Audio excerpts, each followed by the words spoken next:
from some smoke. Doesn't get prettier than that. No, I don't remember it.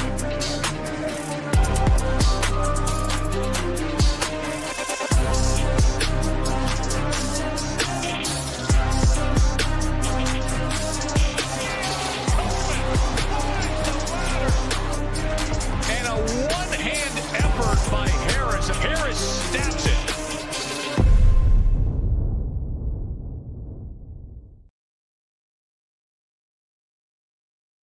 Welcome one, welcome all. This is week 13. So we got 1 week left before the rivalry games. We got a packed Friday and Saturday next week. Probably get a couple shows then. But I got to give it up to our guys, Big T and Bruce, who absolutely crushed it last week. It was a great time. Jeff Sims got his baseline rushing prop, which I needed that like air. Even got to 81 yards rushing, which was nice. And then Katron Allen, the ladder died with Jeff Sims, but Katron Allen carried his ladder all the way to the top. It was a great time. Bruce, how you doing, man? Doing great. Yeah, you called the Katron Allen thing on the show, so yeah, it kind of got me on him. You know, I was trying to debate which one to play, and you gave out the stats, and that's always helpful. I know it helped the members a ton, especially when he broke that late run. It was great to see. I had a lot of Marcel Reed, who had a big game, a little shaky at first, but kind of turned it on. The coach kind of gave a speech at the end of the game and said he was worried what team he was playing for at the end of the game, or at the beginning of the game. And yeah, it was a fun day.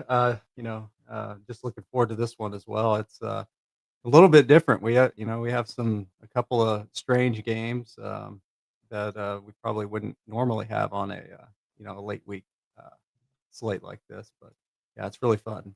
Looking forward to discussing it with you guys. Yeah, I completely forgot about that A&M comeback in the Gauntlet SEC with South Carolina. I mean, 3-win South Carolina is just a force to be reckoned with. The whole time in that second half, Big T, I don't know who the announcer was, but they were like, this is what the committee wants to see. It's how you responded. I'm like, South Carolina is up 28. Do they really want to see that? Come on now. That's crazy. Big T, how you doing, man? I mean, don't start the show without saying that you won another 100,000 last night. Don't be trying to bury the lead. Don't be trying to hide behind us and our takes from a whole week ago that won us no money hardly. You won $100,000 freaking dollars again last night, a $500,000 month, I think. Just an absolute domination. And we're just doing our thing. We're taking on the college football streets, nickel and diming them here and there every night. And you come in and just lay the hammer right in them for another 100 stack. It felt good last night. I got a second and a fourth this past 10 days on NBA too. So, we're dialed. And you've been freaking whining about it too. Like, I ran so bad to get second and fourth. And then, it's poor Rubio, Bruce. He gets second and fourth, and then he wins last night. He's running bad. He's running bad this week. The day I don't think I'm running bad is the day the game's gone. Like people are saying, you just won $270K. Why are you tilting? Well, if I stop tilting, why am I playing DFS? That's the whole reason. You do remind me of our good friend, PSU fan, who I've never not seen him tilting his face off about everything in life. No matter how good things are going for him, he's still tilting like the Friday night running back projection of the third running back in the rotation or something. Always something to tilt. Well, we appreciate grinders, and that's why, with the two of you especially, we got grinders here. And God, you know what? It felt good to get a Katron Allen take, right, Bruce? But I'm the Shane Battier of this crew here. I'll hit a big shot every now and then, but I'll miss 66% of those takes. But it's the one that counts, right? How do you not say 67 for one or 69? 66 is a horrible number choice. You missed the show. I led off yesterday with NBA. I led off with a nice little 6-7. We had a lot of fun. And it was an unintentional one too. I'm letting it come. The best ones are the unintentional. You don't realize how many times you say, like when I'm coaching these kids, how many times you say 6-7 unintentionally, and then they just start laughing like it's the funniest thing in the world. Yeah, I mean, getting lines of 6 to 7. Yeah, you just How many games are on the slate tonight? Oh, 6 or 7. And you're like, yeah. Yeah. Yeah. All right, it's a sneaky great number now. It might be taking the top of the power rankings here. It might be number one. I think 69 has served its time, but 420 is number 3, and that's that. I'm Right? still going 69 in the one hole. I'm going to leave 67 slightly below it. You guys are boomers, right? Like, come on. Yeah. 420's up there also. Yeah, and 420 is going to still be ahead of 6-7 too. Top 3, all right. 24, 25 would make my 4 and 5 there too. You guys wouldn't get that because you guys don't watch SpongeBob, but I know you. Oh my God! Hey, hold on. Let me lead it into something. But I do know you guys watch college football. We got Rutgers and Ohio State on the slate here. Another tough game for the old Bucks. The old Bucks got another tough one. The Ohio State University. The Ohio State University. Antoine Raymond ran for 300 or something like that against Maryland a few weeks ago. It was just something absurd. Obviously, against this Ohio State defense, you don't really want to do that. But the big story here, Bruce, no Jeremiah Smith, no Carnell Tate expected, right? That's the rumor, right? I kind of think Jeremiah Smith plays for the record. But I don't know, maybe not. Did you see him after the game? Like, hurt. Dude, he could barely walk. Like, I don't know. They probably won't burn him. You're probably right. They probably won't burn him. Yeah, like I don't even think he should have played the UCLA game. That's nuts. Yep. You're right, Bruce, and that's the thing. We're speculating, right? This is luckily the first game, but it's not going to matter anyways. Like, he's expensive. Yeah. You're not going to. I guess it'll impact the rest of the roster though, right? Like some of the other pieces will become better plays. I watched that game and I was kind of impressed with I wasn't impressed with Ennis. Ennis got a lot of short throws his way, right? Like that's fine, but Graham made some big plays. I think even Rutgers had a nice catch in the first half too. Like, there's probably 300 yards, or 250 yards amongst this team, and it's about finding who's going to step up, because we know wide receiver you. I mean, that's Ohio State without a doubt. I mean, who's the guy who's going to step up, Bruce? Yeah, I think Graham looked the best out of the receivers. Ennis is a 4-yard ADOT guy. He's been playing the whole year, hasn't done anything. I really like Graham. He's a 5-star guy, just like Jeremiah is, and I think he's the guy if you want a cheap receiver, 4K. Got 7 targets too, so him and Claire would be the 2 guys I'd look at. Other than Bo Jackson, at running back, it's tough, especially if Donaldson's back. Tough to play any of these other guys. You got Peoples and West. All those guys got work last week behind Bo, and Rutgers is just so bad on defense. They're going to put up some points. I don't mind West if you're going to play a 4K guy. He came through for me last week. Only played 27% of the snaps though. So, what's his upside there? Probably not crazy. I don't want any of Rutgers. I guess you could make a case for Strong or Duff as a run back, because they're definitely going to be trailing, but the quarterback is just so bad. So that's a tough one. But yeah, just mainly the running backs. If I'm going to play one in tournaments, and Bo Jackson, of course, and then Graham and Claire or solid. Yeah, they could definitely just pound it down Rutgers' throats, and they still got a bunch of guys in that backfield too. I mean, it would be no surprise, Big T, if you weren't really on any of these guys, just because we could see 4 running backs touch the ball 7 or 8 times. Look, see, it didn't come natural that time. I could have said 6 or 7, and I just kind of let it flow. I think I'm trying to purposely avoid that even. And I do agree with Mr. Coy here. We got our guy Stephen Coy. I think that the Michigan game carries such importance for Ohio State, especially Ryan Day. They're not going to take chances on these guys. And I think that if Jeremiah Smith even does play Big T, I don't think it's for more than a half, assuming the game's in hand. Yeah, I kind of that's just my take. Like, and again, it's not going to really swing that much for me. I think he plays, but they don't like full usage him. I don't, just the quotes and stuff I've heard makes me think he plays a little bit, but that doesn't mean anything to the slate, because I'm not playing him at 8,600. I don't need to play these other receivers either. Even if he's out, I don't like. If I did, I would just lean into it and play the quarterback with a couple of receivers and just go all the way into it. But I doubt I even do that. You just don't need to, and they have so many pieces. I do think you can play Bo Jackson, though. I know there's other guys there, but he's just clearly their best guy. And I could see this being a game where they let it could only be the first half, but he could have 150 and 3 touchdowns by halftime in a game like this. So, and he's only 6,600. I definitely can go with Bo Jackson. I agree with Bruce. I mean, Ennis, Claire, Graham. I didn't know Graham was a 5-star, so I'm glad he said that. I'll bookmark that for tomorrow because he's not going to get any ownership. Yeah, I think you don't have to go to this game, but it's the same conversation we have a bunch in college football. Do you want the one half of easy production, or do you want 4 quarters of hard production? I don't know. Sometimes, I mean, what was it, 2 or 3 weeks ago, the Ohio State stack was pretty nutted in a similar game to this where they just went off. So, and it still lost to the Clemson Duke stack. Yeah, and they still lost. And that's what happens in college football, because if you get 4 quarters or even overtime sometimes of these just shootouts, and when it snowballs in college, there is no chance the defenses are getting stops once it starts snowballing. And there's nothing better than having that stack when it does it. But I'm with you guys a lot on this game. Bo Jackson, stack up the receivers if you want to. But I don't need this game. I think they spread it around a bunch. My only take regarding that I would say that Julian Sayin is the Heisman favorite now, right? I don't know how much stock Ryan Day would put into that, especially with Michigan next week, right? They just want to beat Michigan and Rutgers, right? Just move on.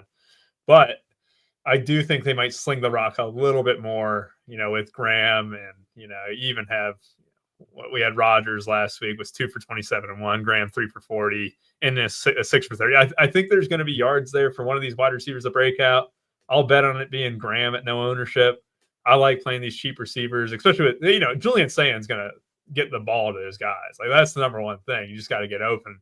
If you think they throw it, you should lean into it and stack up a couple of them, especially if it's Graham, because no one's going to play Graham. I think that might be the move. I'm going to put a feather in that cap, right? I think I don't know if a feather. Nice touch. I like that. That's a good touch there. A feather in the cap.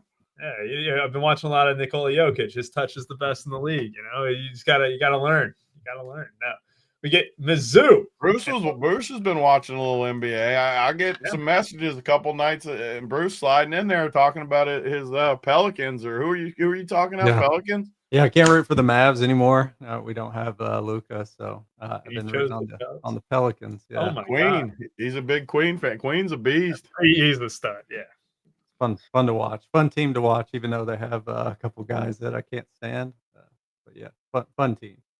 Well, I don't know if you saw the story. I don't know if you guys either saw the story. But you know why Willie Green wasn't fired throughout last year and this year is because his wife was best friends with the owner. So they kept Willie Green. David Griffin tried to fire him twice last year, and the owner wasn't having it because they're best friends with the wife. Like, come on now. That's such a good move, man. I'm start doing that every job I ever get. Just move on in. Send the wife in. Great stuff. What is it? Gail Benson, right? Willie Green's wife, just hitting it off. Mizzou, Oklahoma.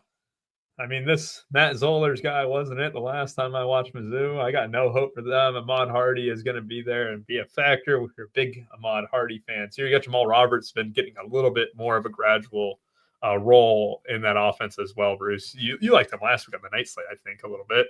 Oklahoma, we got John Mateer. We got, is our guy Topanga? Is he still the slate leader in target share? I'm going to check that out right now. But Oklahoma could be a little decent with Mateer and our guy Topanga, Xavier Robinson running back there at 5K. Bruce, talk to me about this one. Yeah, I think, I watched Zoller's, in the last game they played, I guess it was last week, and he looked a lot better. But this is a tough game on the road at Oklahoma. So I don't have any interest here, even though he has 5K. We have another quarterback that's down there that I like a whole lot better. If you need to go down that far. But Satania, yeah, he had 6 targets last week. They didn't really need to throw it too much. He's only 6,400. Dude's still going to get a ton of targets. This should be a Oklahoma win at home here. Mateer is going to have some ownership, but not too much, about 10 to 12%. have him projected for right now, and he's going to run the football. So I have some interest there. We have a couple other running quarterbacks as well. So, but it's a really good spot for Oklahoma. I don't really want to play the running backs, even though Hardy has good upside here. Not going to be crazy owned just because of the matchup. Xavier Robinson's interesting at 5K. He's kind of taken over the starting spot for Oklahoma. Yeah, I think he's a solid player. Uh-oh. Big fans of the Xavier Robinson play are Bruce's dogs there. I can tell that. I had the dogs barking in the middle of my Jalen Johnson take yesterday, Big Z. They were loving the Jalen Johnson take, having 6 less minutes projected than as usual. It was great stuff. In this game, you got John Mateer. Bruce said he does like the quarterback, especially, we get running quarterbacks here, but there's plenty on this slate. At 7-2, though, it is getting down there where it's cheap enough to play, right? I just one thing I don't do in college football is play quarterbacks in 42 totals. Like I just never do it. I don't know. Like he could get there. We saw Pavia get there in a lower total a couple times too, but I think this game is super low scoring. I just don't see upside, so I'll save us time and just say I don't like anything in this game. I like it. Bruce, anything else to add with this one? No, that's it. Everything, I think it's pretty slow as well. I think pretty low scoring, maybe 26-3 kind of game. All right, nice. And then we had the Spencer Smith. They got weight classes for a reason. Is that the cage fight here? Yeah, they're trying to instigate. They are instigating. I mean, I don't know. Weight classes for a reason, people. JSU could get him in a headlock, that's for sure. I would put maybe I'd go with the scrappy underdog in that one. JSU might be favored. He's Armenian. Yeah, you know what? That does matter a lot. We get Miami taking on Virginia Tech. Malachi Toney had a decent game last time. Mark Fletcher looking like he's back for this one, Bruce. They split up the carries a little bit weird last time. It was like Charmar Brown wasn't even, the leader. It was Pringle. Yeah, it was Pringle who got the most carries last week. It was kind of strange to me. Virginia Tech with an extremely low team total as well. This is the lowest price I've seen a quarterback on a slate, though. 4,800. That is not that I'm going to be playing that, but I will say they did make him slightly interesting, putting him at 4,800 instead of the standard 6K. What do you think? Yeah, that's the first thing that kind of jumped out at most people was that 4,800 price tag. It's tough to project a guy like that, especially when he runs. He's got a 34% usage rate at quarterback. That's, you don't see that a ton, 13 rushes per game. The matchup is tough here. So that's, you kind of have to, even though he is cheap, kind of have to think of him as a 4,800 running back in that spot in a kind of tougher matchup. I haven't decided what I'm going to do totally yet, but I do think Miami wins this game. You probably need a couple rushing touchdowns from drones to get there at that price. I think this is a slate with a couple high scoring games on it. So it's tough to play him against Miami, in my opinion. I do like Toney with Daniels out. He was in street clothes last week and wasn't on the injury report. So Toney should get most of the targets here. And then I thought on the Virginia Tech side, Aiden Green at 4K, they're going to be trailing. He should get more targets this week.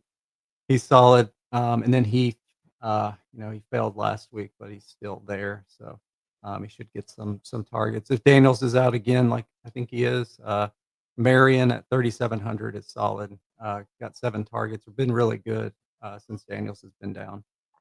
You're right with the running backs. Fletcher should be back for this one and start. Pringle got a lot more carries last week. Lyle was out, so Brown and Pringle kind of split the carries last week. But Fletcher is a solid play here. Yeah, I mean, it was Marion who did shine. What was it against that Syracuse game where he had 3 for 116 or whatever too, and then all of a sudden you pull up the NC State game and 7 for 96. I mean, Malachi Toney had 5 for 54 and 2, but over the last few weeks, Malachi Toney really hasn't been all that great for DFS. Which anytime you get him low owned though at 7,200, I'd be a little bit interested. He used to be 40% at this price. Big T, any interest in the Miami receivers with Carson Beck throwing them the football? God, it's tough. It's tough. Even last week, I was able to get off Tony. I can't remember the whole slate, who the pivot was from. I went up to a Lemon. What was who just smashed. Like I got really lucky last week. I'll admit it. Like my main team was like the nuts, but my 3v3 that I started the day on, I don't remember the exact 3 guys it was, but the 3 guys I was on like stunk, and I pivoted to 3 guys that just absolutely nuked. It was like Lemon, and I should pull my team up just so I can remember. But you gotta, to be decent in fantasy, you gotta realize when you get lucky too. You realize when you get unlucky. You realize when you get lucky. I got extremely lucky last week with my main team because my core was good, but my pivots, it just was so randomly lucky because I didn't love Lemon, but I had to spend somewhere, and I'm like, he's the best receiver in football. We can figure it out. Like he's going against Iowa. I don't love the matchup, but you got to spend somewhere. And then he just nuked, and it just made so much sense. Did I play the 4 run? Yeah, I think I did in that night. You did. First time ever. I can't remember. My memory sucks these days. We do so many slates and stuff. I don't remember, but I do remember quarterback was absolutely terrible, and running back had like 5 guys projected in the 20s. So that made it go. But back though, man, like I just can't do it with our boy Carson Beck. He does. I've learned my lesson. Tony's always in play. I think you can go there. But the key point in this game for me is drones. I know you guys talked about it, and I know a lot of people won't go to it. But when I play a 4,800 guy, and he's at home, which I think matters a little bit, just average it. But you pull him up, he's only had like 1 bad game at South Carolina, the first game of the year, which is SEC football, Rubio. Tough, somewhat tough spot 9. But every other game, he's paid off this price tag. Bunch of 20s, a 46 versus your Cal team.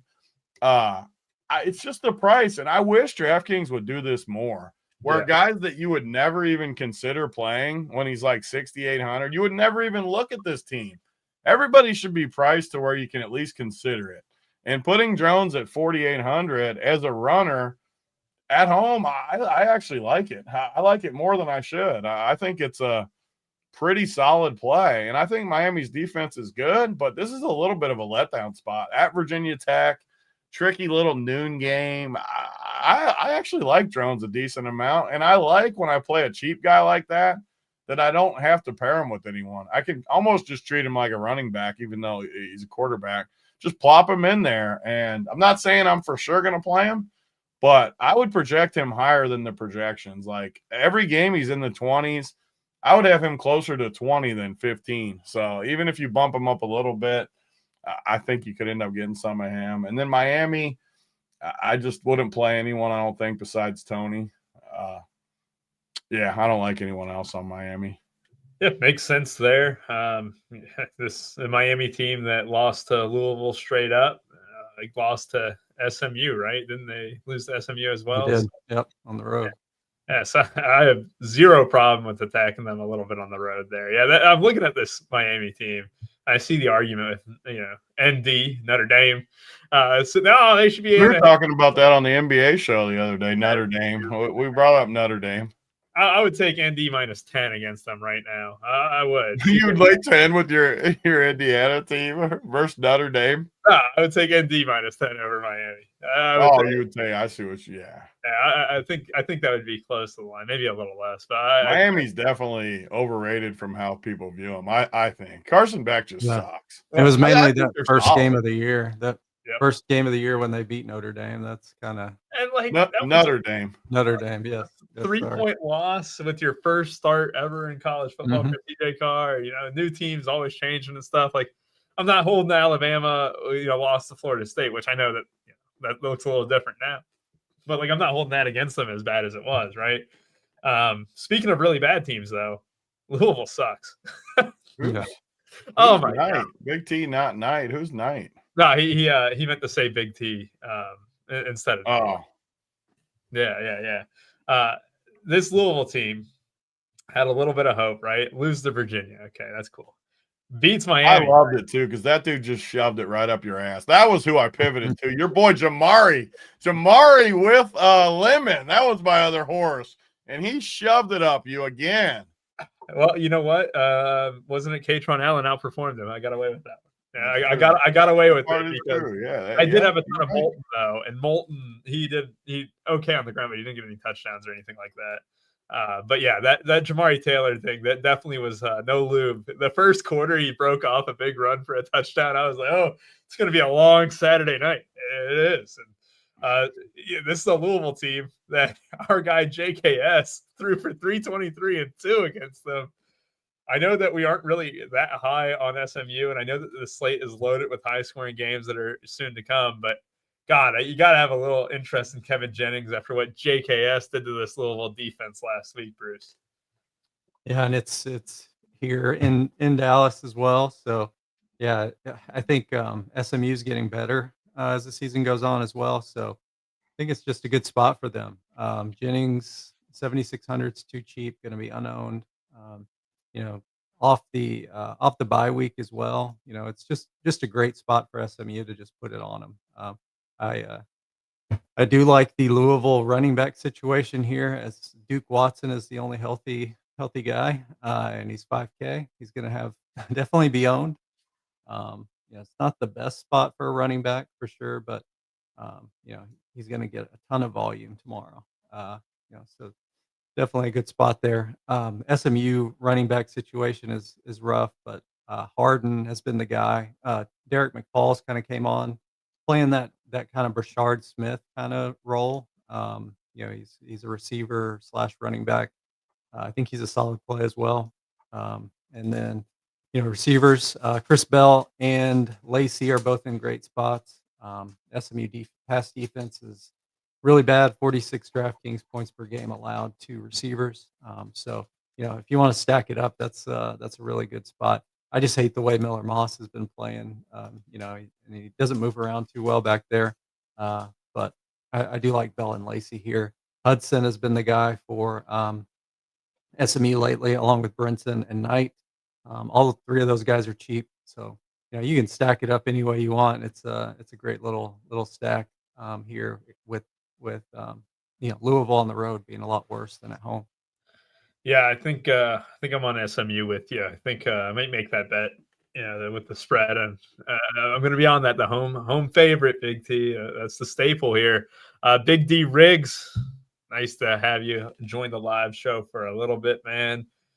Yes, Bruce, absolutely the best in the business. We got it across the board too. I mean, college basketball, college football, anything college related, it's top notch here at Run for Your Sports. There's no way anyone's better than Bruce at college football, just with info and stuff, just the best. And then Boynton with college basketball.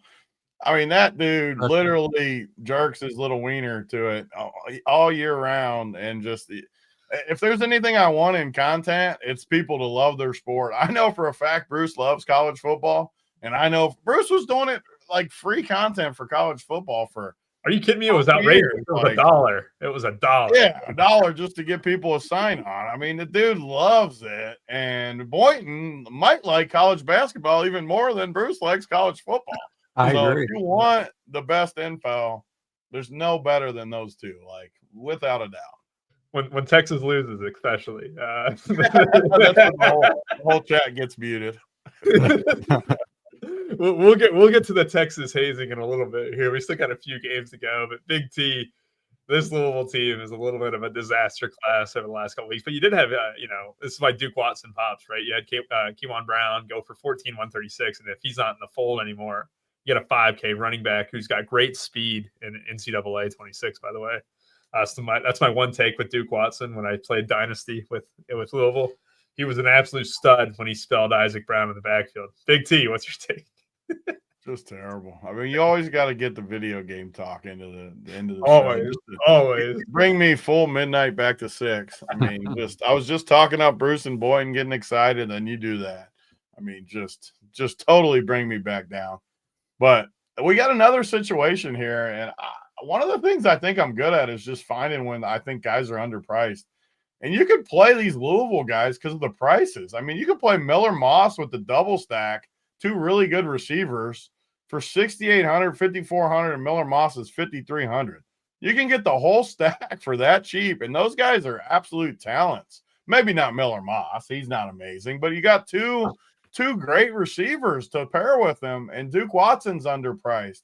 Those guys, and a good part about Louisville, they don't really go to other people all that much. So you could even play all four of those guys and have all of Louisville's offense. This game could 100% shoot out. I know it's not a 60s total. SMU, though, over the years, we've seen teams like this shoot out. And they have people too. Kevin Jennings has been good to us. His price isn't cheap, but it's fine. And you have receivers, Jordan Hudson you can play, Brinson, big game or big play, Knight, all these guys. So I think this game is definitely game stackable. It reminds me a little of the Duke game last week. I just like when it's easy symmetry to stacks. And 100% Louisville is that, and Jennings is that on the way back. So no matter if you think the game's like the best ever or Louisville is crumbling or any of that, the prices make sense and the texture of the build makes sense. So I'm actually really high on the Louisville side in this game. I mean, Lacey at 5,400 and Bell at 6,800 just feel slam dunk city. And Miller Moss sucks, but he's projected to be 3% owned at 5,300 with two receivers that are good versus SMU. They could score on this team. I actually really like this. I like this game. Bruce, did you catch that from Big T using the word texture in his? You like that? See, yeah. Ooh, it got classy in here. It got classy real quick. I've been learning from you, Rubio. I want to win 100. We know he's going to be leaving that pinky up when he drinks. Yeah. Yeah. It caught me so off guard. You know, I stopped listening to the whole bit. I was like, "Oh, that was classy."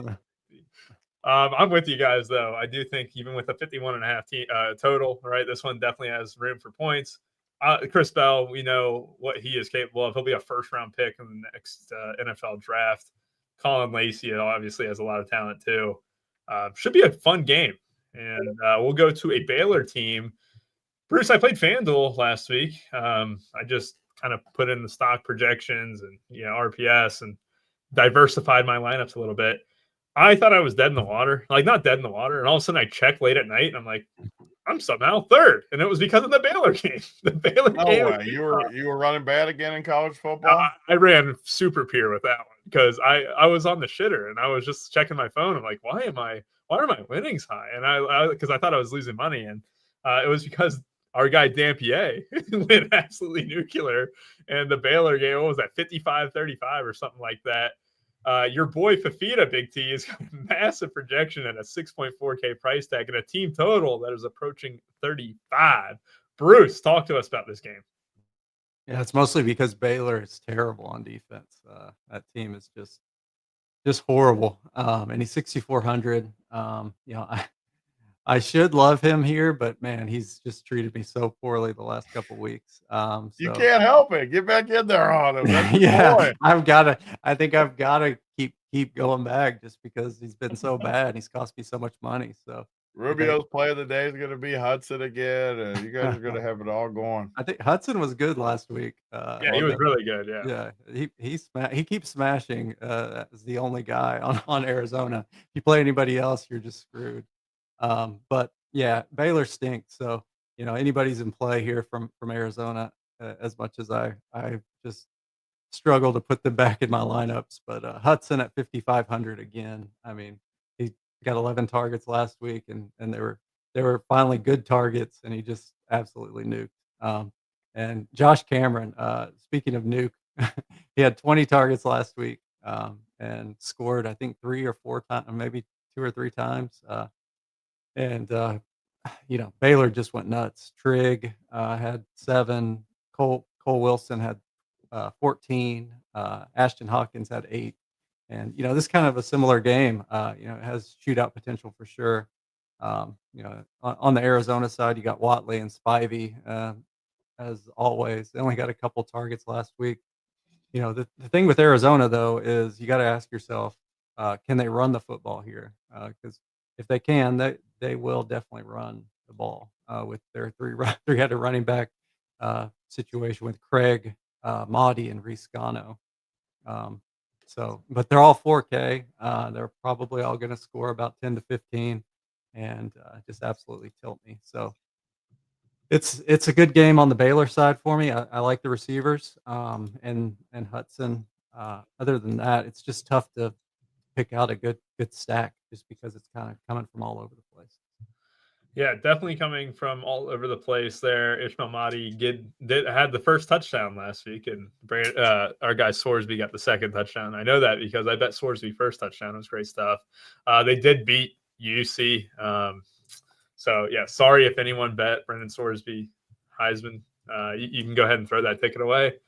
You could have thrown it away for now. We should update the odds. yeah, you're right. Right. This is the last ticker no one else uses the ticker. He was 45-1 at one point. You know, CLV, man. CLV. We got CLV was there. CLV was there. The problem is I think I saw it. I think this is the current odds. So yeah, I mean it really but Arizona looked good. They used a bunch of running backs. I was trying to pull up my lineup last week that did have it, but Josh Cameron was the guy who did it.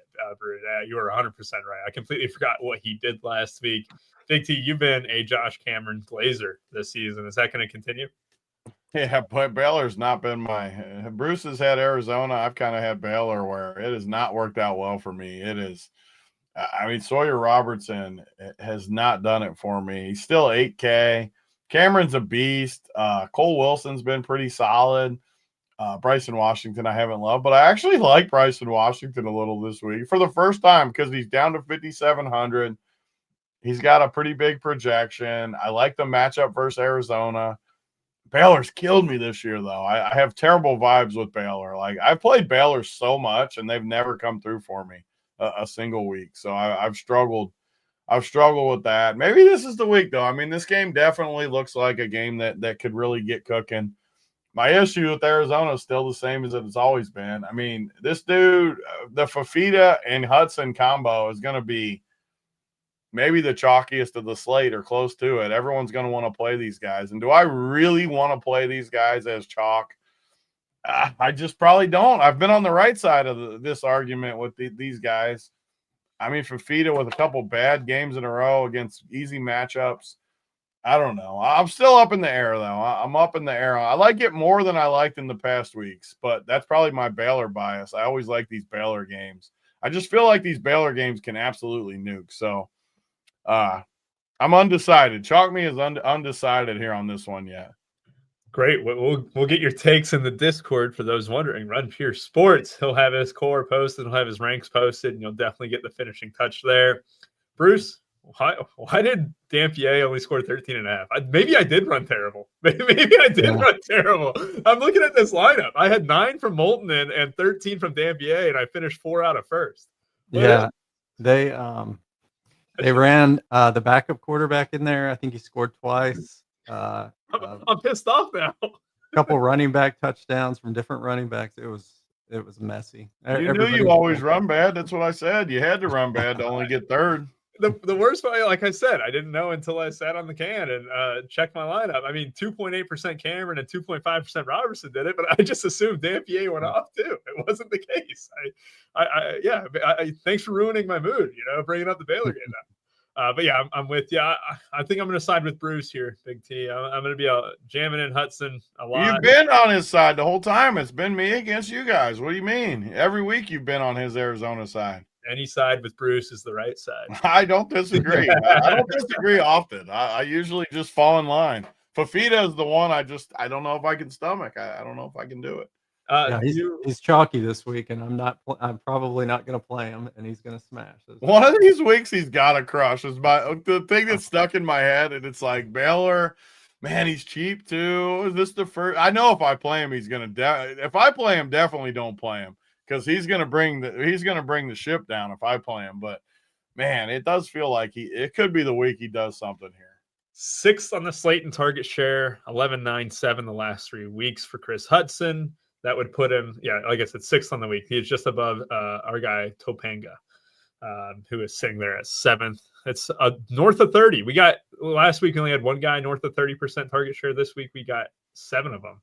So yeah, a lot of options this week. So, you can get 5 guys with a larger target share. And one of those guys that we'll talk about here very, very shortly. And that guy is Skylar Bell. This is tough to fade, right? This is where, like Big T, you mentioned it too. Like, we've liked wide receivers all year. If you like Hudson, well, all of a sudden you got Hudson and Bell, and you're like, oh man, I ran out of wide receivers. I did that the week that Chris Bell was playing, Bruce. I was like, I really want Chris Bell. And then you like plug in 3 stud wide receivers, and like Chris Bell's not in there. It's like, well, I mean, yeah, you can only fit so many guys in your lineup, and we only get 3 wide receiver spots plus a flex. The rule is 2 quarterbacks, right? If you didn't, Big T will have your head rolling. On this slate, you're definitely playing 2 quarterbacks. There's way too many cheapies. Definitely. And 8,500 Fagnano. We got Bell at 7,400. Is there a way off the of these official pronunciation there? Fagnano. I have to be quick with it. Can't pause. Yeah, be quick with the wording. In Discord, we were rolling last time they played on the slate. Half the Discord was banned. We do have those words flagged, right? And Easton Messer is someone with a huge target share too, Bruce. Like, this is no joke where PPR wise, you're going to have a lot of fantasy points with this one. FAU loves to drop back, 50 times. It wouldn't shock you with Velt Camp. This is the Western Kentucky. I mean, they were on the first slate of the year. Is the last time that we talked about FAU. And it's that Western Kentucky mindset that brought us so many greats, and going to continue with that here. A very high pace, a very healthy UConn team total. Bruce, talk to me about it. Yeah, this game should be fun. I know FAU's defense is really bad. They're giving up 31.9 DraftKings points per game to running backs, and you got Cam Edwards there for 6,900. It's going to be very chalky for sure because he's the workhorse guy. He's going to get 18 to 20 carries. He catch the ball out of the backfield too. So he's a probably the best running back play to tomorrow, and should absolutely smash. They barely edged out FAU as the worst rush defense on the slate. UConn is terrible against the run as well.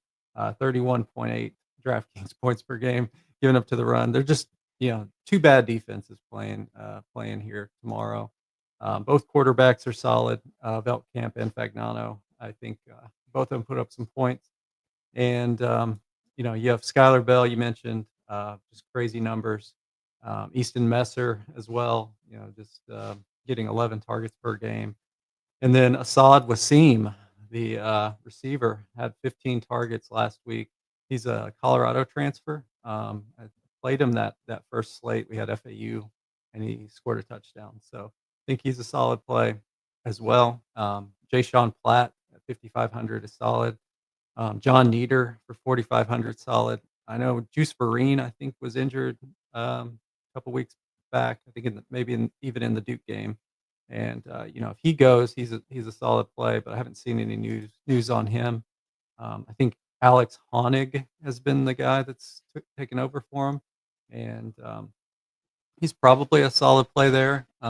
He's 3K, so definitely going to make the playbook. I'll just add on any extra things I have about this game there. But 2 bad defenses, both teams should put up some points. It's probably, if not the best, it's one of the best DFS games tomorrow.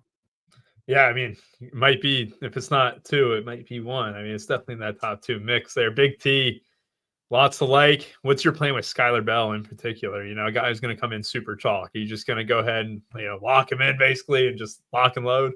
Yeah, I mean the top dogs like this, I pretty much always just play. He's going against a bad defense. He's awesome. The only problem at all with this game is that it is priced pretty appropriately. Like, all the guys are priced up compared to the slate. So it's tough to, I would love in this spot to go in and play the big 3 from UConn, Bell, Fagnano, and Edwards. I'd love to pop them 3 in there and then come back and run 3 or 4 FAU guys. It's just not really possible if you play the quarterbacks, because there's so many cheap quarterbacks on the slate. And I don't really think you need to play the quarterbacks, but man, if you could somehow stack this game up in a certain way, because Messer is an absolute beast too. So honestly, I might start my teams with Bell, Messer, and Edwards without the quarterbacks. And maybe it's like the type of thing where you play some of those cheap quarterbacks, especially like Drones or something where he's just a runner. You don't have to stack him with anybody. And then just load up this game where you get all the points. Maybe somehow Drones gets close to matching these quarterbacks for half the price. Really opens up the rest of your roster because honestly, I don't know how you're not playing Edwards and Bell in this spot. And Messer's pretty good too. So I don't know how you fade the two UConn guys though. I mean, they're just the UConn the running back situation today. I mean, he's projected Bruce has him 5 higher than anybody else on the slate, only 6,900. And then I mean, we've already seen Skylar Bell only on the one slate, but he's projected for 29, 28, and the next receivers all the way down to 23, 24. So I mean, you have a lot of projection there. So it's easy for me. I'm going to play those guys. I still would like to find a way to stack it though. We're going to need a little maybe injury luck where we get a few extreme values pop up and stuff, or we just visit the 3K shitter category on the old playbook and see what we got to offer in there, because I would love to play a team where I can play both these quarterbacks with Messer and Bell, maybe one more cheapie in there and Edwards or something. Just stack it up with values in other spots, because I see no way this game's not going crazy scoring. It's going to get points. So you have to like that. Yeah, I mean, it's really interesting because I know the Sims will probably be trying to jam in, the quarterbacks with those skill players, right? Like, that's the number one thing. And that might not be the path tomorrow. I know we talked about it last week where, if you're playing Jeff Sims, you didn't need to stack him, right? And I turned my correlation down like a lot. And I'm just like trying to see like what would that path be, right? Because I 100% agree with you. You don't need to spend 8,500 or 8K. I think that the option too could be to just play one of them, like play one with a cheap quarterback in the other spot. Yeah, that could definitely be the path where then you get the run back either way. So yeah, curious about that. It's going to be hard to fit them both though without full punting a spot or two. 3 o'clock kickoff, not your traditional 3:30. 3 o'clock there at FAU. FAU, for example, 57 pass attempts last week. So the clock will stop aplenty with this game, and that's why the total is the highest on the slate, I believe. So plenty of games to get to. Arkansas taking on Texas.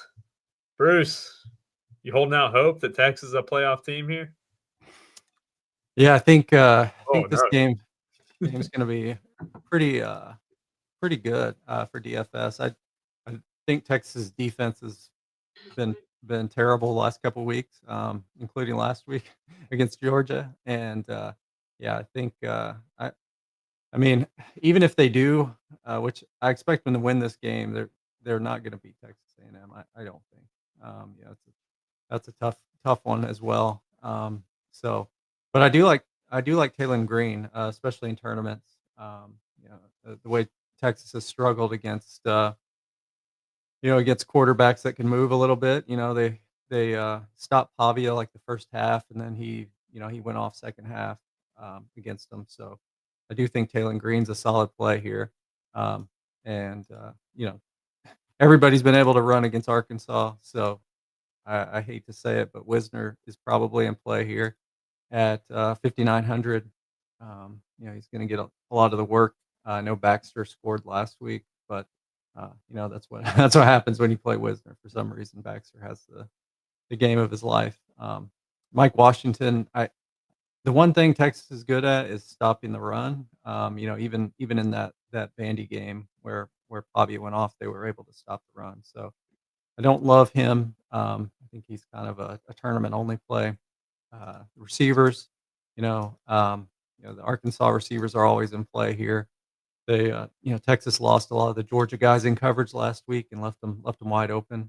So Blake and Sharp always in play there.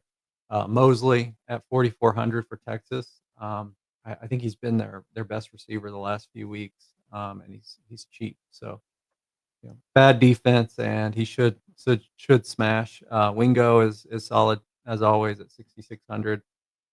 Kind of a tournament play there. He's priced up, but Yeah, it's a good game for offense. I think it kind of goes back and forth. Could see Texas score 35 plus, Arkansas score 30 plus. It could be a fun one. Yeah, I like it. The reason I said oh no, because you're thinking that Texas with a win next week, right? And I honestly I think that's possible. I think A&M sucks, right? VIP is going to be mad at me in the Discord chat here in a little bit. I know that. But Bruce, if Texas beats A&M next week, you think they deserve a playoff spot? Yeah, I think so. Yeah, if they lose this one and if they win this one and win against A&M, yeah, definitely. I'm going to be curious because I would be happy if Arch Manning got in, proved the haters wrong, and then lost to Ohio State by 25. I mean, I'd be very happy if that happened. But yeah, football is better when Texas is good. Football is just better that way. Big T, Arkansas defense been a point that we have attacked quite a bit. Arch Manning, though, is $9K. I do like the Mosley call that Bruce mentioned. 4,400, a good price tag. No ownership really on him at all. Are you interested in the Texas side? I mean, I'm going to get Bruce mad at me again. I don't like talking about Texas. I can't have Bruce mad at me. I can't have him muting me in the chat. We were on the same side for a few of the weeks, but man, how they're getting? They seriously can still get in the playoffs with 3 losses. There's 7. I'm not trolling. I'm being serious. How many teams get in this thing? Too many. 12. The schedule is really rough this year. How many like automatic bids are there? So how many like at large are there? 11, right? Yeah. Well, I mean, basically 11. Well, the 4 conference winners and stuff, which, man, three losses and they can still get in. Whew. I don't like this game though. I mean, I do like Arch actually in this spot. I do. And one of the reasons I would like him is the cheap receivers. You got, like you said, Mosley. You got DeAndre Moore is 3,900. Wingo's even a little underpriced at 6,600. I feel like that's a good price, low ownership. I just don't know. Texas, I just don't trust him. And Arch at 9K, how am I going to play him over those guys in the last game? Wisner, I think, is a pretty good play too, but Wisner's going to be the chalk. So I think the leverage off of that is to play the passing game. I still think this could be a game that you don't play Wisner and you load up the passing game. You can easily play Arkansas Taylon Green with Raylan Sharp or something. CJ Brown, they're both cheap, 4,100, 3,500, especially Sharp at 4,100. I don't know. Take a chance that Texas's defense, which they have played worse, like Bruce said. A lot of people are just going to play Wisner in this spot, and I haven't loved how Wisner's looked. Baxter honestly looks similar to me. I don't know. I think this is a pretty good leverage spot the more I think about it. No one's going to play Arch, and you get good prices. I mean, you can say you didn't play Wingo, too. You could play a DeAndre Moore Mosley for 3,900, 4,400 stack. That makes a lot of sense to me. Yeah, I can get on board stacking against Arkansas. Is Livingstone he was crushing early in the year. He's Stone Men 3K. I mean, he's got to at least be in play. Yeah, he's been playing kind of hurt, a little banged up, but he's still getting work. I think he had an end zone target last week too. So yeah, where's he going to be ranked in the 3K shitters? Definitely near the top. Yeah, near the top. Yeah. I didn't even realize he was Stone Men. Let's get the Stone Men price. I mean, he's had a couple big games. I don't hate it. I don't hate putting him in a build that we were talking about with the UConn guy. That game, I don't hate throwing a random because we've seen him crush. I know he hasn't been great since then, but he's 3K in a good spot. Why not? Why not pop him in one of those 3K builds? I can get on board with that. A&M and Texas is Friday night next week. That kind of gets me hyped there. It's not even a Saturday game. It's a Friday. They beat Texas A&M still? Yeah. Next week, but it's in Texas, right? It's in Texas. A&M's got the gauntlet Samford this week to prepare for Texas. I mean, not everyone can play Rutgers. I mean, other people got to step up in competition. Not everyone can play Rutgers. Samford's going to step up and take that challenge. The cover of the week is our guy Dante Moore taking on USC. The Iowa team found success in the first half there, then kind of faltered late. Oregon has been an incredibly tough team to get right for fantasy purposes, Bruce. And we've had the running backs here with Noah Whittington and Jordan Davison. It's been a little bit of a challenge. You got De'Aaron Hill there as well. No DeCorian Moore this week, right? But you do get Mekhi Lemon if you're looking for a top-tier wide receiver at 7,600. I don't really have a ton to offer here, Bruce, to lead you in. I mean, what are you doing with these Oregon running backs in particular? Yeah, the running back situation's tough because they really have like 3 or 4 guys that are just like elite level. I think Whittington's probably, going to get anywhere from 10 to 14 touches, like he usually does, and it's a great spot. Last week Moulton went 15 for 90. I think they just didn't give him the ball enough, which drives me nuts. They were just gashing USC, and they just for some reason I think they threw it over 30 times, which Iowa doesn't do, and it was raining, so yeah. Tilting, but Whittington, Davison, Hill, those 3 guys are elite running backs.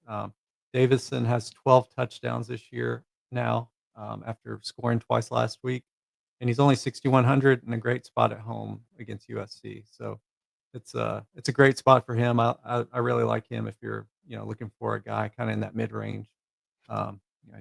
He's a solid play. Lemon, a little bit tougher play here on the road, but he's going to get that volume again.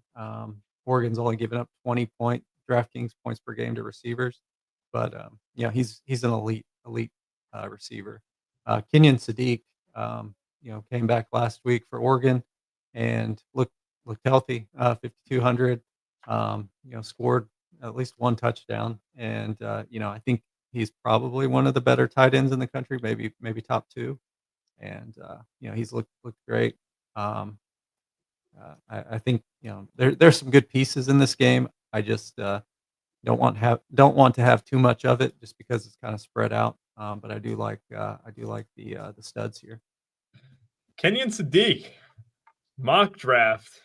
ESPN did number 15 in the draft. The Kansas City Chiefs. Perfect. And in the torch from Travis Kelce to Kenyon City. I was kind of shocked by that, Bruce. I know, you mentioned that he's one of the best in the country there, 5,200.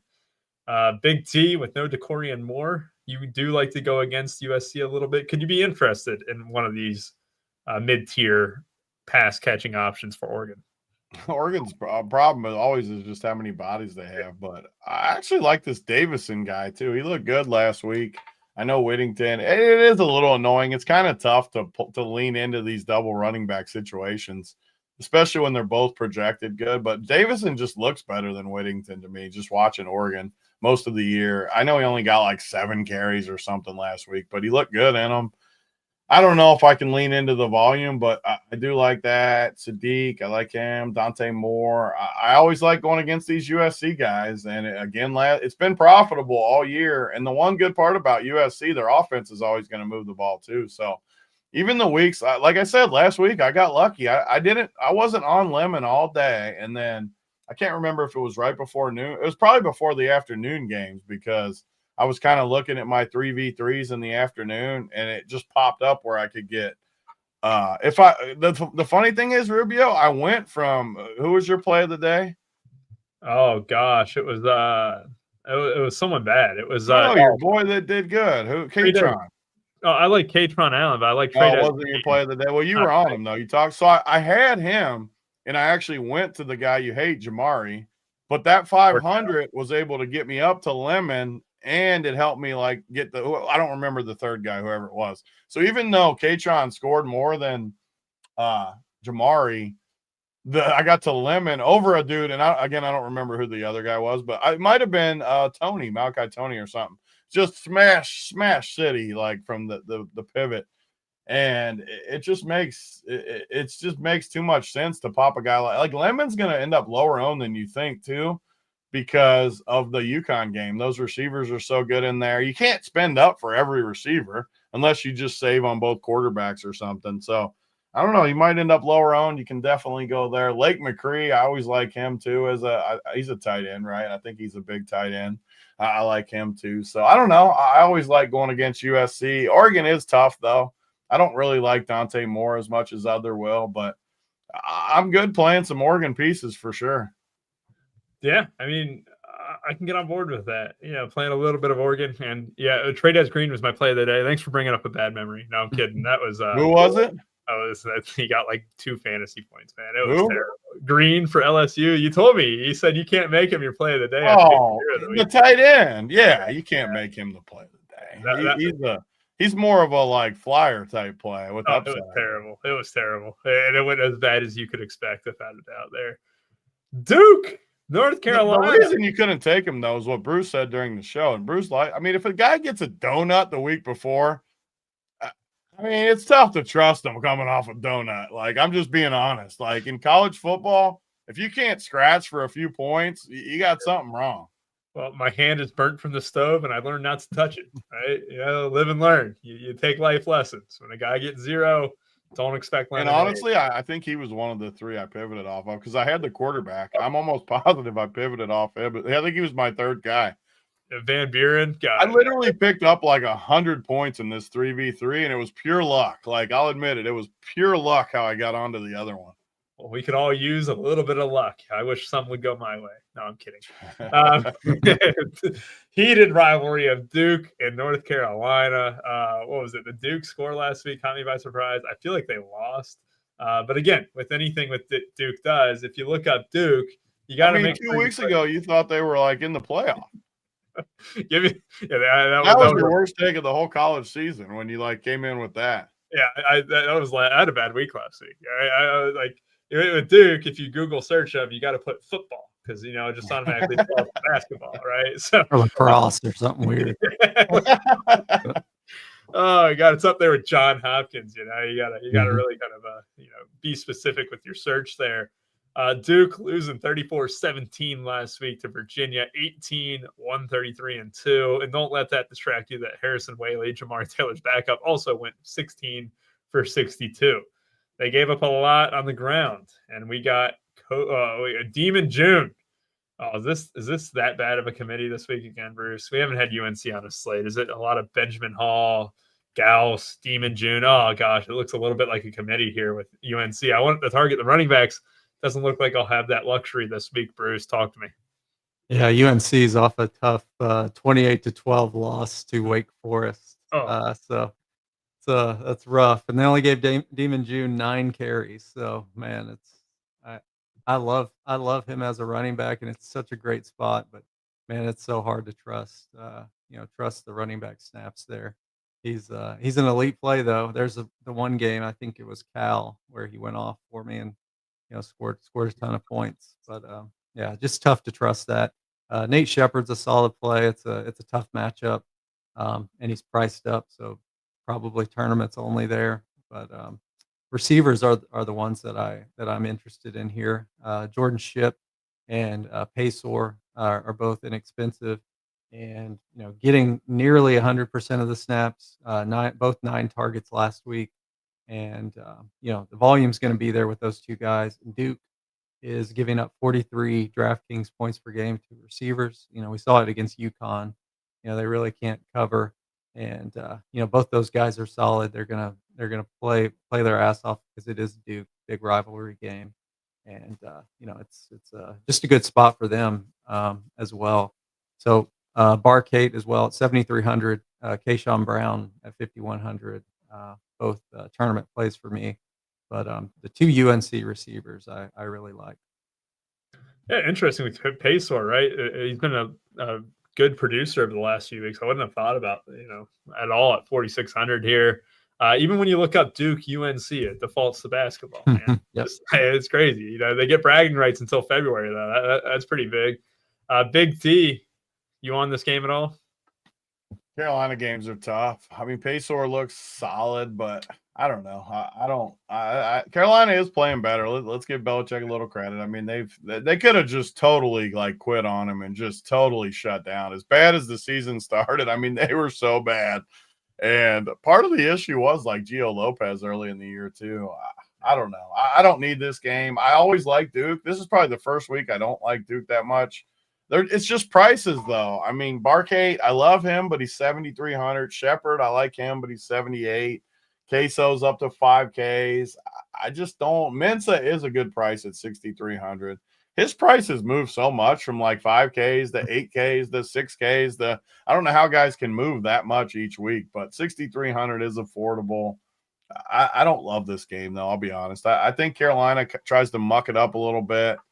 I like the under even a little bit in this game. I don't see this game being high scoring. Yeah, and it should be noted, like, this trend has happened where like UNC has been an absolute unit against wide receiver ones for the most part, right? So it's Same as in the NFL. Yeah, Bill Belichick knows how to scheme against their best weapon. The problem is all the other weapons go off. Like what, 28? It might work against Duke though, because Barcade's like definitely their number one horse. Yeah, I mean, I'll be cheering for Belichick tomorrow. I saw he was at a cheerleading competition the other day. Is this girl still competing in like high school? Yeah. Something. Oh man. Yeah. Is that too far? Did I take it too far? No. Best NFL coach ever. No, it's just funny to see him there, like just standing there cheering her on. And how is she always on the sideline too? Like it's just the whole thing's like a sight to see.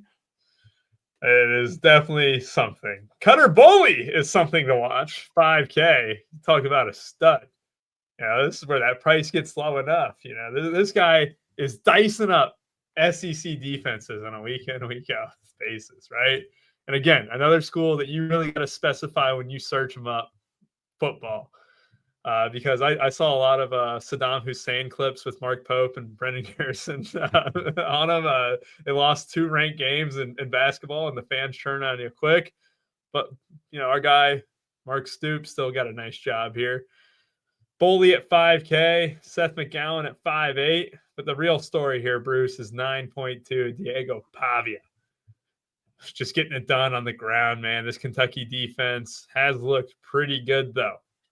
They did give up 56 to Tennessee in October. I do forget about that. That game completely blanks me because they went from giving up 35 to Georgia, which, okay, right, at Georgia, 16 to Texas, 56 to Tennessee, 3 to Auburn, 7 to Florida. Which one's the outlier, Bruce? Are they that bad or are they that good? And I think they're kind of sneaky. That Kentucky beat my alma mater last week, the Tennessee Tech football team, and man, it was rough. We just got absolutely destroyed, 42-10. Cutter Boley went off 18-21 for a touchdown, and Kendrick Law, been playing really well, the Alabama transfer. But you mentioned him, Diego Pavia, 9,200, just been smashing every single week. 34% usage, up there with the cheapest QB on the slate. He should smash again tomorrow. It's a great spot. A great spot at home for him. Kentucky has struggled a little bit on defense this year, so I do expect him to put up some points. He's going to be owned for sure. Vandy's defense has kind of struggled a little bit too. Just tough to play. It is Cutter Boley, is 5K, but tough to play him there. I do like Seth McGowan. You mentioned, he's been playing really well this year. Dodged that jail sentence and been playing well every single week. So I don't mind him in all formats. Stowers, good play. Kendrick Law, I mentioned, 4,600. Just been getting good volume. 6, 7, and 11 targets the last 3 weeks. 6, 7. Yeah, had to do it for him. Had to do it to him. And Stowers, just a great play every single week. So it's this kind of has a little bit of a sneaky game stack to it. I don't love it, but there's individual pieces, especially like Law and Stowers with Pavia. Stowers is number 2 on the slate in target share, behind Eric McAllister and just ahead of Skylar Bell at 5,200. I got to say, Bruce, I noticed the 6-7 right away, and Big T still beat me to the punch. That man is truly. I have 3 kids, and they literally say it 4,000 times a day, so I hear it in my sleep. Beat me to the jump there. I'll give you. You don't realize how many times I hear it a day. Like it is very, very big number. You've had interest in Stowers in the past, and that target share is really, really solid. Ownership's going to be on him. Are you having much interest in Pavia Stowers stacks?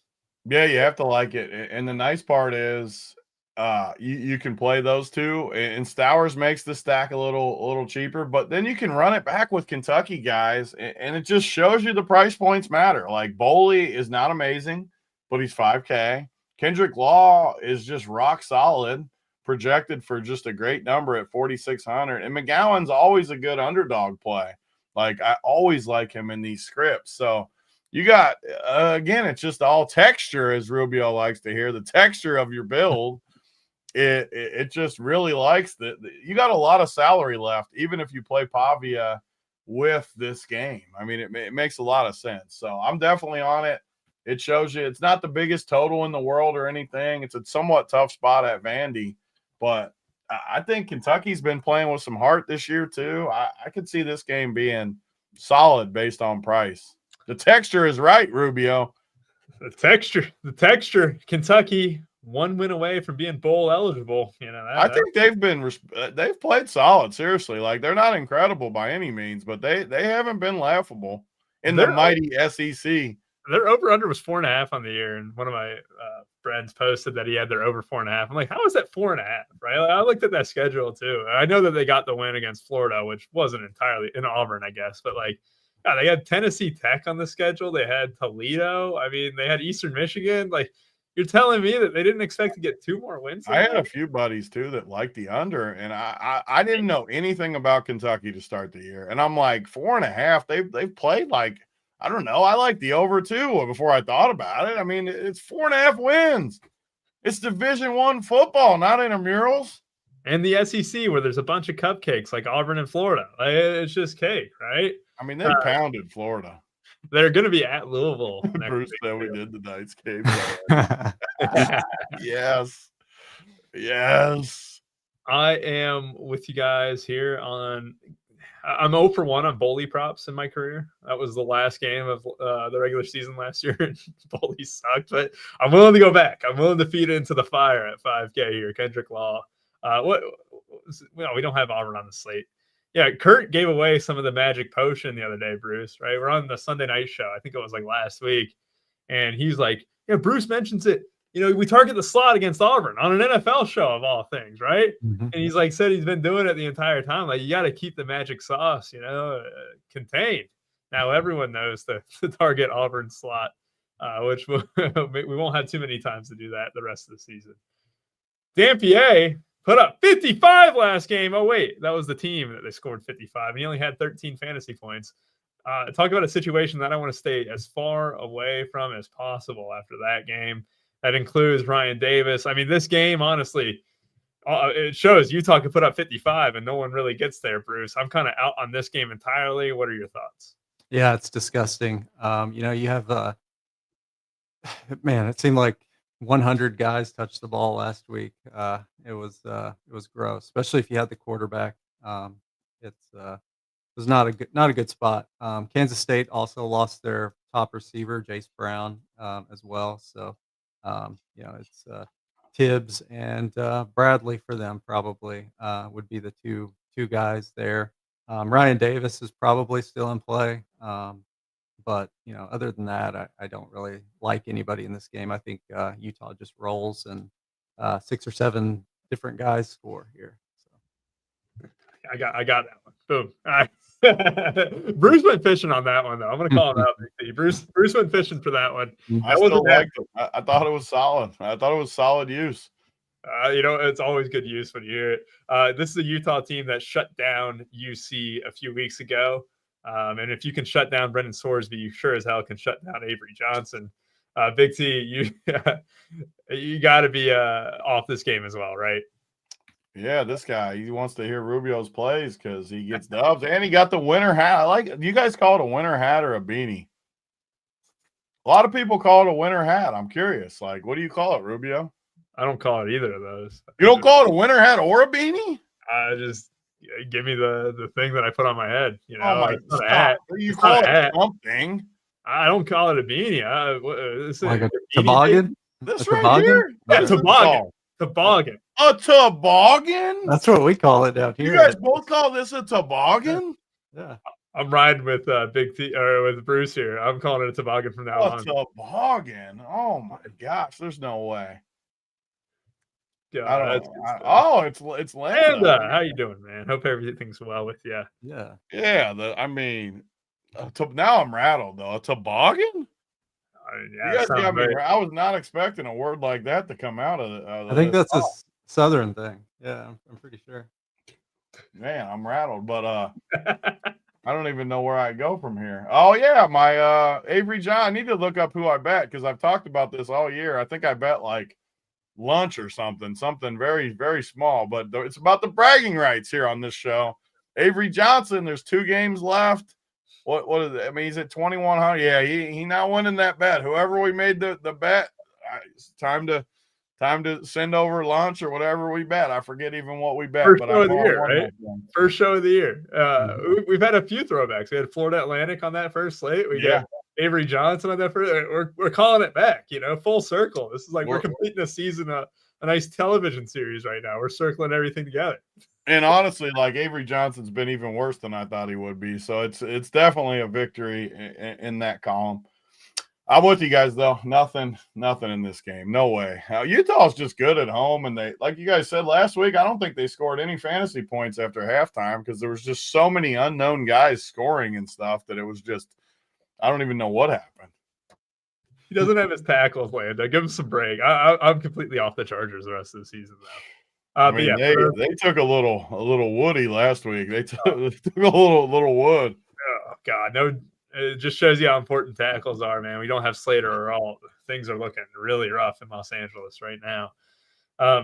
People wondering like, oh, Utah's got a 33-point team total. Look at Bruce's projections. You got 2 quarterbacks projected for 14 plus. That says everything you need to know about that team. They put up 55 last week, and you're just it's not it. It's not it. You guys seriously call it a toboggan? Yeah. That's what I call it. Like you just say, I got to go put on the toboggan. Yeah, sounds right to me. Well, first of all, Rubio, you said I don't call it anything first before this, and then you said I just put the thing on my head. Yeah, toboggan. Yeah, it was just at a loss of word. The thing, the thing's toboggan sounds very similar, right? The thing, toboggan. Yeah, you can get them confused. TCU taking on Houston. A lot of rivalry games this week. I didn't realize how big of a rivalry Arkansas and Texas was until an Arkansas fan told me about that. And I feel like that's a one-way rivalry, right? Arkansas really tries to bark up the wrong tree. But I had a good friend, Bruce, growing up that was a huge Arkansas guy. He would tell me all the time how much he hates Texas. It's I kind of forget that there's a lot of rivalry games on this slate. Eric McAllister is the leader in target share. His last 3 games, 8, 17, 18 targets, 7,500 here. The only guy who comes close to Skylar Bell in projections here, really at the wide receiver position. I never need my arm twisted to play some McAllister, Bruce. I'll happily, jam him in. The problem is we just run out of salary at this point. We like a lot of studs. We haven't really liked a ton of value plays, which we might do a separate play of the day, someone under 5K to kind of spice it up a little bit. Talk to me about this game here, Bruce. Yeah, this game is, you have McAllister, like you mentioned, they're 40% target share the last 4 games. I'm just gonna have a lot of him tomorrow. I do like Tanner Koziel at 5K, the tight end. The same thing with Auburn. We mentioned Kurt mentioning that. TCU has issues with the slot tight end, and it's just a great spot for him. He's probably one of the better slot tight ends in the country as well. 2.38 yards per route run is like elite for a tight end. You don't usually see that, and he might even be my play of the day. You have Mari Thomas also there at 6,100. Just been smashing every single week. He's gonna be on the outside as well. 8 touchdowns this year. Houston running back situation is a little bit tough, but I think Connors has been the guy at 6,700. I think he's a decent play there. Can't play in the TCU guys. Hoover has been terrible on the road, but he is 6,700. So I don't mind him with McAllister and Dwyer if you want to stack that up. But man, he's been so bad on the road. I think he was even bad against West Virginia. So that's it's tough to play a guy, quarterback on the road, but even one that struggles even more than the usual quarterback. Wegman does run, so he's in consideration, even though he is 8,600, running 11 times per game and has 9 rushing touchdowns this year against a bad defense. So I don't mind that. He's going to have some ownership, but not too much. I do like him with Koziel and Thomas there. Love it. Koziel sneakily in the top 9 in target share on this slate, which I love that. And we got Chunk the Deuce calling it toboggan his whole life. You know, unbelievable. Look at that. I mean, you guys got me rattled with this. I just can't imagine being like, can I put my toboggan on? I mean, sounds completely right. I don't see the Sounds completely right. I love it. There's nothing wrong with that statement at all. Big T, I was not on Koziel until Bruce kind of went into his spiel about him. I'm like fully on board right now. I'm ready to rile up the troops and jam in some Koziel tomorrow. Yeah, you got to like the price too. They're at home. Weigman's been actually better than I thought he would be too. Like he's honestly been. This was the A&M guy, right? I always got to clarify. Like sometimes I'm wrong and it's in my head wrong, but I thought he was bad too, and he's looked pretty good. I'll be honest. And Amari Thomas looks like a stud too. I've played him a few slates, like random night slates and whatever else he's been on. I like him, and that's another double stack that the prices aren't like that bad. I mean, Weigman is a little expensive, but his projection's good. And Koziel and Amari Thomas, I love that duo. And the nice part is on TCU, I don't really feel the need to have to play Hoover. I could if I want. Like his price tag's good, but you also can just play like McAllister, who's freaking awesome. Who's just. I wish we could go back to that 1 week, like week 3 or 4, where Dwyer was more expensive or whatever it was projected higher, and Bruce was like, give me McAllister, and then ever since then, McAllister's just been so much better. So I like this. It's a sneaky little late game at 4 o'clock. You can bring that late hammer, watch all the PMR come home. TCU has struggled, so I'll be a little cautious of it on the road, but I do like the upside of this, and this slate's good. There's a lot of different games that I think could explode, which should make the slate really good. If you want to get out there a little bit, not just play chalk, I think you can really get creative on this slate. Yeah, I was kind of looking for McAllister's name. Is there a draft grade on him? Like, where is he going to go, Bruce? Because he was not in the first round of the most recent Kuiper one, not in the top 5 wide receiver rankings, but he's eligible this year, right? Yeah, I don't think he's like super fast. So I think that's probably. I like him way better than that Savion Williams, who went to Green Bay. Like, I'm kind of shocked by that because I like his game a lot. McAllister, he's the type of guy I think someone would be lucky to get. I don't see anything on the big board here. Let's go ahead and check it out. He's not on here. What? Oh, he is undrafted? I'm out on that. I'm buying all the McAllister undrafted stock. That's my best ball guy next year if he comes out. Is he what year is he? Is he a junior or? I think he's a junior. Yeah, he'll probably come back then. Yeah. I'll the next Puka, baby. The next Puka. You're overselling again. I love me some McAllister. McAllister belly. You're overselling though. You're overselling. All right. What's his like frame? How big is he? 6'3". Oh, he's 6'3" too. I thought he was way smaller than that. Honestly, I thought he was like 5'10". I'm gonna get McAllister's deli after this show. That sounds good. Yes. Oh God, French dip. God, the au jus sauce. Oh yeah. Oh my God. All right, it's almost dinner time. You can tell. It's 4:30. I'm fat. All right. Let's get into our plays of the day. There, I want to give the people a little extra, right? You know, if you can. All right, I'm gonna give you guys a little homework here.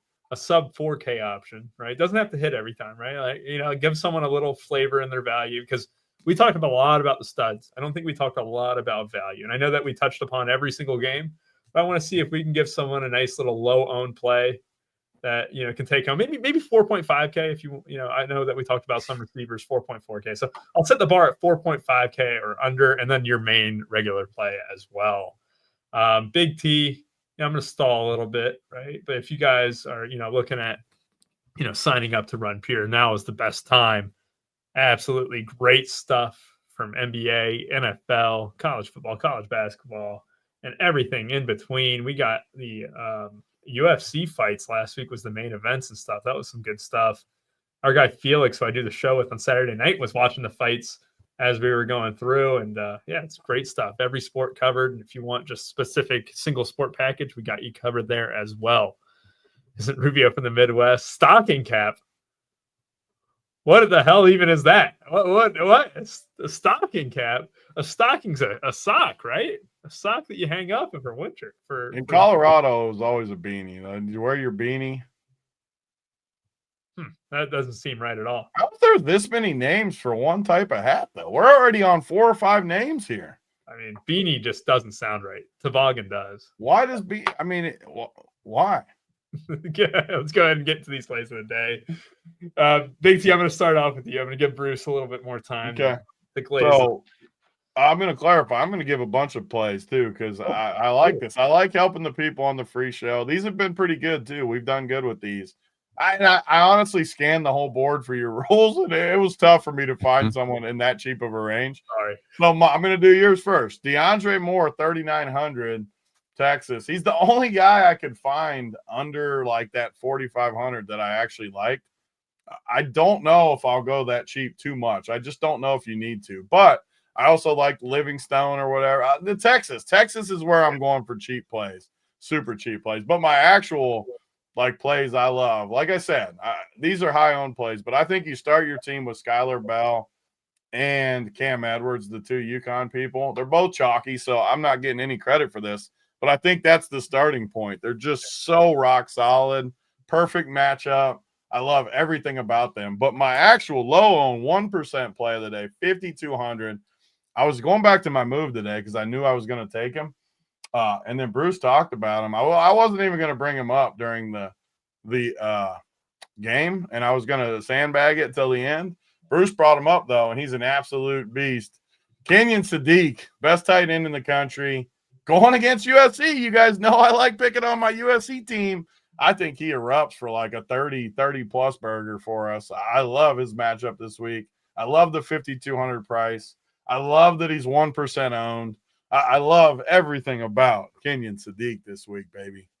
Wow, way to set that up for a perfect clip once he gets 40 fantasy points. That's great stuff, Big T. Kenyon Sadiq, that was a curveball. I like to predict which teams you're going to go with. I would have kept it even more silent, but Bruce talked him up a little bit. I was expecting a full sandbag for you guys.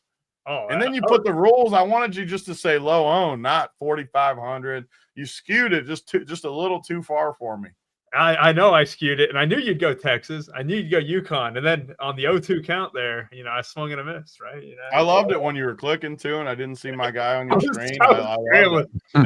You weren't on my trail. I like that. I know Bruce is sub 4.5. I think I do. Then let's see it. All right, Bruce, who's your sub 4.5 play of the day? Man, I was going to go with Emmett Mosley. Yeah, I thought so. What you got Manjack on there for then? No, it was between Mosley and Manjack. Yes, I got it. Manjack. The pie chart just skewed you. You let the pie chart get you. I mentioned it in the chat earlier this week. Yeah, that's how I knew. It is Manjack Revenge Week. He was a former Houston receiver for a season, I think. After USC, and he's cheap and it's a good spot. So I don't mind him. I do like these UNC receivers. I think they're going kind of underowned. Paysor and Ship, both those guys are solid plays this week. I do kind of like Paysor a little more. I think it's a great spot for him. I mentioned Mosley at 4,400. I think he's kind of been Texas's number one guy here the last couple of weeks, and it's just a great spot for him. I love it. I got me. That was a bigger sweat than last night's 100K win. I'll say. I was buzzing. When he said Manjack there. Bruce, did you have a main play of the day as well? Yeah, I'm going to go with Koziel, the Houston tight end. I think it's a great spot for him to go off. I know the BYU tight end, Carson. I can't remember his last name. White, BYU tight end, transfer from UCLA, smashed last week against TCU in the same spot. So I think it's a great spot for him. I love it. Kozio. I'll be jamming him in. You guys gave a bunch of options in that 5K range. I love it. I think that'll give people plenty to work with. And it does kind of go case in point to what you said earlier, Big T. Spending down a quarterback for a guy like Kyron Drones is more in play than I think I would have expected at the top of the show, because value is pretty weak. You know, we went through it. Livingstone's at 3K, right? That's a nice 3K shitter. It could be at the top. But Bruce and Big T both kind of mentioning, you know, it's tough. These Texas guys are clearly the best team if you wanted to stack the sub 4 or 5K guys. I think it comes down to what you're saying. Like, do you think Livingstone has a better chance of getting like 15, or Drones having a better chance of getting in the 20s? Like, it's kind of where it's at. And I think it has to be Drones has a better chance. I like it. My sub 4 or 5 guy is going to be Mylan Graham. I think Julian Sand throws for 250 or 300 tomorrow. I mean, it's Rutgers, right? Anything can happen. They can run for 300. Hey, easy on Rutgers. It's the Big Ten. It's Big Ten football. I mean, anyone's bad against Ohio State. So, I mean, I'm not dissing them. I mean, when you go against the best team in football, you know, a team that would probably probably put up 40 against the Bengals defense right now, even without Jeremiah Smith and Carnell Tate. Did you see the most recent mock draft, Big T? Carnell Tate, number 2. Wide receiver, he's looked amazing. You clowned me when I said it was Jefferson and Chase Worthy. You clowned me. It's still terrible. Yeah, it's still terrible. I cannot believe it. You're talking about 2 of the best receivers for the last 8 years, or however long it's been, 6 years. It was funny. You know, my dad's an Ohio State fan, right? And, you know, I talked to him about that, and he said, and Jeremiah Smith's better than both of them. I was like, whoa, hey. You guys need to calm down. Oh, yeah. It's Jeremiah. Just calm down. Mylan Graham fills the role nicely. 6 for 101. I think that'll be the nice stat line of 4K. Again, cheap options are thin here. If you get 20 from any of these cheap guys that we mentioned, it goes a long, long way. You guys gave away a bunch of wide receivers, which I love. Cam Edwards obviously being too cheap at 6,900 here. I'm going to go with Duke Watson. I do think I'll be stacking up the SMU game a little bit. I'll run it back with Duke Watson here. It might be a Kevin Jennings stack or something like that with Hudson or whoever. You know, what do we got? Brinson as well. And then your Amir Knight. Run it back with Duke Watson. That'll be my play of the day at 5K at the running back spot. Duke. For Big T. For Bruce and I, we appreciate y'all for watching. Have a great rest of y'all's weekend. We will have 2 shows next week, one for the Friday slate, one for the Saturday slate. Texas will be firmly in the mix in the CFB playoff once they win tomorrow, and we'll be stop trying to suck up to Bruce all show. No, I love it. Toboggan. It's not beanie, it is toboggan.